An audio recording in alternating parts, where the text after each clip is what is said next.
এটা কি বানিয়েছিস? এটা একটা ওর বাড়ি। কার বাড়ি? ওর বাড়ি না, কার বাড়ি? স্কুল। কার স্কুল? রেন্ডিয়ারের?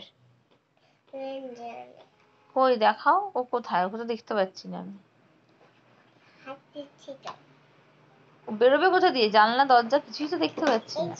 বোঝো কাণ্ড, তলা দিয়ে বেরোবে? একটা দরজাও রাখিসনি তুই? জানলা ফালনা আছে নাকি তাও নেই? কোথায় জানলা দেখি? কোনটা জানলা? ও আচ্ছা, ওটা জানলা। তা দরজা নেই কেন বাবা? স্কুলে ঢুকবে কি করে? দুটো জানলা কিন্তু দরজা নেই কেন? দরজা তলাই আছে। তলা দিয়ে ঢুকতে হয়? হ্যাঁ, তলা দিয়ে এরকম করে ঢুকে পড়ে। বাবা বাবা বাবা, কি সুন্দর সিস্টেম! এরকম স্কুল তো আমি আগে দেখিনি।